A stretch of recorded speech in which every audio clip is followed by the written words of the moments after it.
যৌবনের বয়সটা তো আসলে অনেকটা একটু ভুলের একটা বয়স, মানে চাঁদ দেয়ালে যায় আবার কেউ বনে জঙ্গলে যায়। ময়নার গল্পটা হচ্ছে আমাদের সমাজের সুবিধাবাদী নারীর এক গল্প। বয়ঃসন্ধিকালে অনেক রকম ভুল করে থাকে, প্রেম ভালোবাসার ক্ষেত্রে নিজেকে জড়িয়ে তাদের মান সম্মান নষ্ট করে, বাবা মার বিশ্বাস নষ্ট করে ফেলে। তো একটা পর্যায়ে যখন তাদের রিলেশনটা ব্রেকআপ হয়ে যায়, তখন তারা চিন্তা করে যে তারা কি ভুল করেছে, এবং সেখান থেকে ডিপ্রেশনে চলে যায়, অনেকে সুইসাইড করে। তো সব কিছু মিলে আসলে ময়না স্টোরিটা, যেখানে যে একটা বাবা মা সবাই আসলে চেষ্টা করে তার একটা মেয়ের গায়ে যেন ফুলের টোকা না লাগে। তো সেই ক্ষেত্রে কিন্তু আমরা স্কুল কলেজ ফাঁকি দিয়ে বয়ঃসন্ধিকালের যেসব মেয়েরা থাকে, ওর স্কুল কলেজ ফাঁকি দিয়ে বয়ফ্রেন্ডের সাথে প্রেম করতে যায়, লুকিয়ে লুকিয়ে কোথায় কোথায় দেখা করে।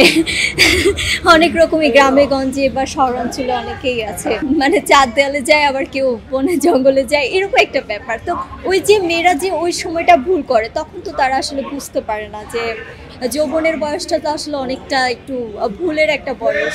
তো ওই বয়সটা যখন পার করে আমরা পারফেক্ট একটা বয়সে আসি, তখন আমরা রিয়েলাইজ করি যে আমরা যেটা করেছি ভুল করেছি, এবং আমরা যে ভুলটা করি সেখান থেকে আমাদের বাবা মার সম্মানহানি হয়, এর ভুক্তভোগী হয় বাবা মা, পাড়া প্রতিবেশী, এবং যার সাথে বিয়ে হয় তার হাজব্যান্ড।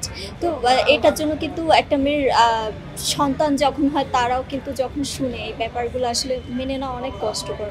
তো এই যে সব সিচুয়েশন আসলে ক্রিয়েট করে বয়ঃসন্ধিকাল থেকে, মানে আমি বেড়ে ওঠা পর্যন্ত আমি কী করছি, কী করব না করব, এগুলো আসলে তখন থেকেই আসলে নিজেকে মানে যা সাবধানে রাখতে হবে। আমি মনে করি যে এই ময়নার গল্পটা অনেক শিক্ষণীয়, এই সমাজে আসলে প্রতিটা মেয়েদেরই আসলে দেখা উচিত।